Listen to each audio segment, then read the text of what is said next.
Olá, meu nome é Fernando Almeida. Sejam muito bem-vindos novamente ao meu canal, onde conto várias histórias. Estou aqui mais uma vez produzindo mais um vídeo contando outra história. Todas as segundas e sextas exatamente às 8 horas da manhã sobe sempre um vídeo de histórias emocionantes e inspiradoras, mas aleatoriamente independente do dia pode sair um vídeo ou outro falando de assuntos diversos. Aproveito a oportunidade e peço que se inscrevam, deixem seus likes e acionem o sininho para que vocês possam ficar sabendo de vídeos novos aqui do meu canal. Hoje eu vou contar uma história que abalou o Brasil nos anos 70 e que até a presente data ainda traz muita tristeza aos familiares de Carlinhos. Vamos para o vídeo. Caso Carlinhos. O caso Carlinhos refere-se ao sequestro do menino Carlos Ramires da Costa, ocorrido em 1973, no Rio de Janeiro, o qual permanece insolúvel. O caso, repleto de hipóteses, suspeitos e informações controversas, gerou grande repercussão nacional. Carlinhos, uma criança de 10 anos, era um dos 7 filhos da dona de casa Maria da Conceição Ramires da Costa e do industrial João Melo da Costa, proprietário da indústria farmacêutica Unilabor, em Duque de Caxias. O menino foi sequestrado em sua residência, invadida por um criminoso que deixou um bilhete, no qual marcou data e local de pagamento do resgate. Com a publicação do bilhete pelo jornal O Globo e grande repercussão subsequente, os sequestradores não compareceram ao local combinado, e Carlinhos jamais foi encontrado. Desde então, diversas notícias sobre o paradeiro de Carlinhos surgiram, mas nenhuma obteve confirmação nos testes de DNA. Para o jornalista Celso de Martins Cerqueira, que foi a primeira pessoa a chegar ao local do sequestro e que acompanhou o caso, a mãe de Carlinhos, que exibiu comportamento extravagante no curso das investigações, era a principal suspeita do crime na investigação efetuada pelo governo militar. Em 26 de junho de 2003, o programa Linha Direta, da TV Globo, exibiu reportagem especial sobre o caso, expondo a versão da mãe de Carlinhos para os acontecimentos. História: sequestro. Por volta das 20 horas e 35 minutos da noite chuvosa da quinta-feira de 2 de agosto de 1973, na residência número 1606 da Rua Alice, zona sul do Rio de Janeiro, Carlinhos, à época com 10 anos, foi sequestrado.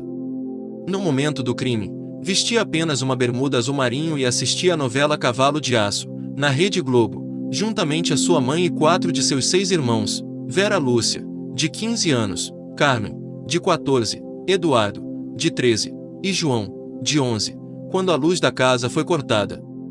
O sequestrador, um jovem negro vestindo uma blusa vermelha e com cabelo estilo Black Power, invadiu a residência, pediu à criança menor que estava em casa, e trancou a mãe e os irmãos de Carlinhos no banheiro.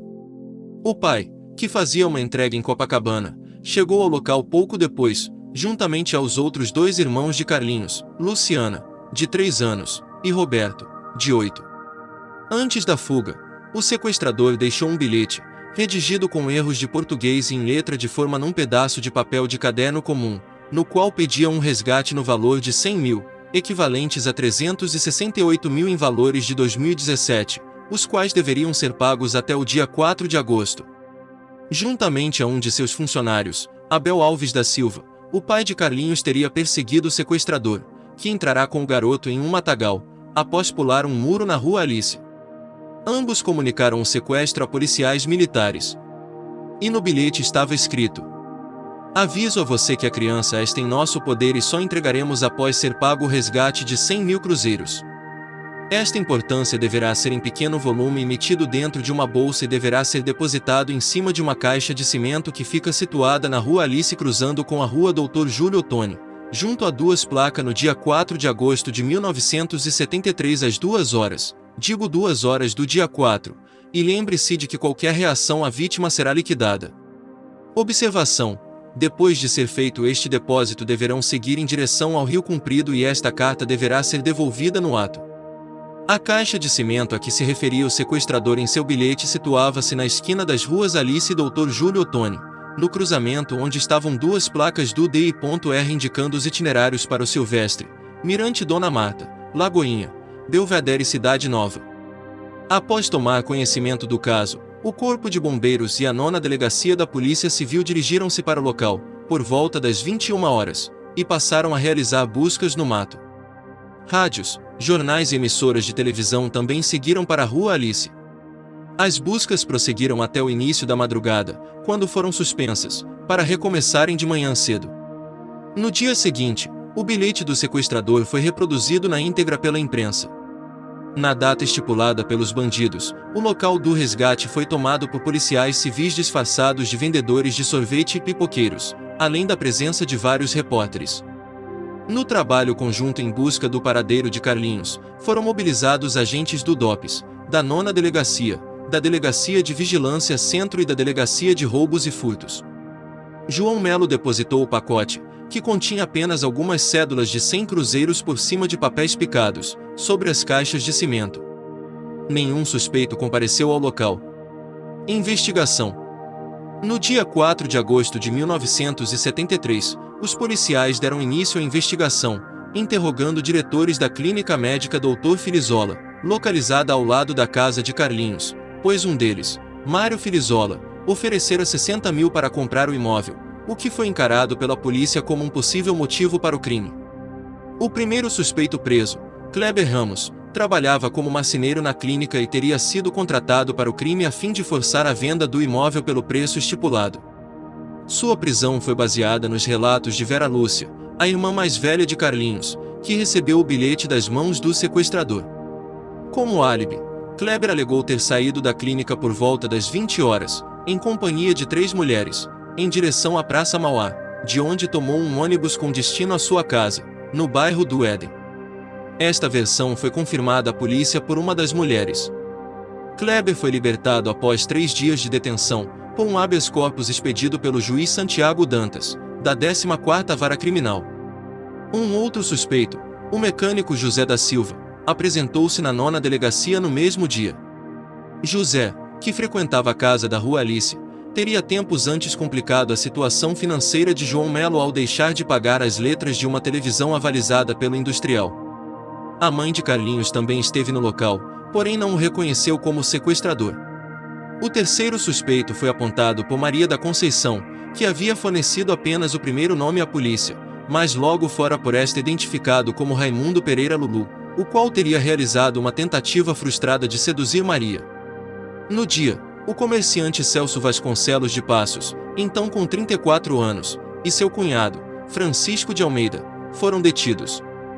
Celso teria uma dívida de cerca de 15 mil com João Melo, que, para não ficar no prejuízo, tomou de Celso a sua variante amarela. No mesmo dia, um funcionário aposentado da Petrobras, Hildebrando Martins de Castro, de 43 anos, compareceu à residência de Carlinhos para fazer uma proposta.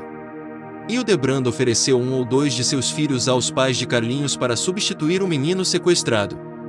Os exames do perito Carlos Éboli revelaram que o bilhete do sequestrador fora escrito 3 dias antes e que os erros gramaticais foram propositais, com o objetivo de confundir os pais dos garotos e as autoridades. As suspeitas recaíram sobre os integrantes da família. Chamou a atenção da polícia o estranho comportamento da mãe, que deixou de ir à sessão espírita que costumava frequentar exatamente na quinta-feira do dia do sequestro. Quando a polícia chegou ao local do crime, Maria da Conceição assistia à televisão calmamente. No dia seguinte, chamada para depor na delegacia, pôs sua melhor peruca e pintou os olhos. A polícia foi informada de que a mãe de Carlinhos era pouco cuidadosa com os filhos, gastava o dinheiro que recebia em bilhetes de loteria e roupas para si. O pai também entrou na lista de suspeitos, pois encontrava-se em sérias dificuldades financeiras e teria montado o falso sequestro para arrecadar dinheiro. Nos dias seguintes, a Delegacia de Roubos e Furtos, coordenadora das investigações, recebeu diversas informações falsas por telefone. Uma ligação anônima, porém, indicou a casa de número 1908 da Rua Barão de Petrópolis como sendo o primeiro local para onde Carlinhos teria sido levado após o sequestro. A pessoa que telefonou afirmou ter visto um homem subindo em direção ao casebre no dia do sequestro, em companhia de um menino. A placa do veículo em que ambos chegaram ao local foi anotada pelo informante, TA0206, um táxi Opala. A polícia encontrou a casa vazia, sem nenhum móvel, apenas com um pacote de velas. Uma semana depois do sequestro, a polícia prendeu Ademar Augusto de Fraga Filho, vulgo Capoeira, ex-agente da Polícia Judiciária, e um estelionatário como novos suspeitos. O motivo do crime teria sido vingança por parte de um grupo de contrabandistas que teriam sido lesados pelo pai de Carlinhos. De acordo com a polícia, Ademar usaria o dinheiro do resgate para fugir do país, já que era procurado, acusado de pertencer ao Esquadrão da Morte. Também foram ouvidos o contrabandistas José Pereira de Brito e Júlio de Carvalho, que havia realizado o sequestro de um menino em 1966 e fora convocado pela polícia para fazer um exame grafotécnico. No dia 10, mais 7 pessoas, 6 homens e 1 mulher, funcionários das clínicas Dr. Filizola e Instituto Fleming, ambas vizinhas à casa de Carlinhos, foram presas para serem interrogadas. 2 dias depois, Maria Margarida da Silva, secretária da empresa de João Melo e filha da mulher presa, confessou ser autora intelectual do sequestro de Carlinhos. Margarida teria fornecido o bloco de papel utilizado para o bilhete dos sequestradores. Sua justificativa para o sequestro seria de usar o dinheiro para cobrir o desfalque que dera na empresa farmacêutica onde trabalha. A versão foi desmentida pelas autoridades encarregadas das investigações. O possível sequestrador ligou para o número à disposição da população e marcou um novo local. O portão 18 do estádio do Maracanã, numa área próxima à estátua de Bellini. Um forte esquema policial foi montado, porém ninguém apareceu. Os sequestradores não entraram mais em contato, o que levou à conclusão da polícia de que o sequestro não foi praticado por motivo de dinheiro. A ausência de pistas concretas levou os policiais civis à paranoia. Teodorico Murta, comissário da 9ª Delegacia, foi fotografado por jornalistas vestindo roupas de mulher, afirmando que iria investigar alguns suspeitos. Tal iniciativa resultou na suspensão de suas funções por 90 dias. Mesmo punido, continuou suas investigações por conta própria, porém foi assassinado anos mais tarde. Na ânsia de solucionar o caso, um grupo de policiais torturou e prendeu a lavadeira Ranulfa da Silva. Os policiais queriam que ela denunciasse Antônio Costa da Silva vulgo Pitoco, seu ex-amante que trabalhou com ela na casa de Carlinhos havia 2 anos, como autor do sequestro. Antônio e Ranulfa haviam discutido e sido demitidos por João Melo, além de haver a hipótese de se tratar de crime passional. A polícia levantou a possibilidade de João Melo também ser amante de Ranulfa. Posteriormente, Antônio foi capturado e apresentado à imprensa como um dos sequestradores. Em janeiro de 1974, o assaltante Adilson Cândido da Silva entregou-se à polícia, alegando ser o sequestrador de Carlinhos e ter jogado o corpo do menino ao mar, a pedido de João Melo da Costa. 6 meses depois do crime, uma ossada encontrada na praia da Engenhoca, Ilha do Governador, levantou a suspeita de que pudesse se tratar de Carlinhos. A ossada, resgatada por um pescador português em local citado por Adilson em seu depoimento, estava enrolada em arames amarrados juntamente a um mourão de concreto de aproximadamente 1 metro de comprimento. Comprovou-se posteriormente que a ossada não era de Carlinhos. Inquérito policial. O inquérito policial para apurar o sequestro de Carlinhos só foi aberto oficialmente em 26 de março de 1977, 3 anos e meio depois de o fato ter ocorrido. Antes disso, só existia um procedimento investigatório. Os delegados Jorge Gomes Sobrinho e Rogério Marquezine, da Delegacia de Roubos e Furtos, foram designados para o cargo. Os policiais ouviram todos os suspeitos, além de João Melo e seus ex-funcionários. A conclusão do inquérito foi divulgada em 25 de novembro de 1977. 4 anos após o sequestro, Vera Lúcia relatou à polícia que reconheceu Silvio Azevedo Pereira, funcionário do laboratório do pai, como sequestrador. No dia do crime, Vera Lúcia afirma ter sentido um cheiro forte, semelhante ao dos produtos farmacêuticos manipulados no laboratório de João Melo. Silvio chegou a ser condenado na 17ª Vara Criminal a 13 anos de prisão, em 30 de dezembro de 1985, mas seus advogados recorreram da sentença e ele foi absolvido. Indícios.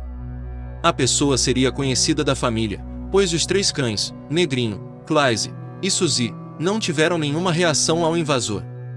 Também conhecia o local onde estava situada a caixa de luz da casa. O portão lateral da casa, que normalmente ficava fechado, estava aberto e foi por onde o sequestrador teria entrado. A residência escolhida não possuía telefone para o contato com sequestradores e, de fato, não houve contato após o crime. Os pais de Carlinhos estavam praticamente separados na época do crime. Contradições.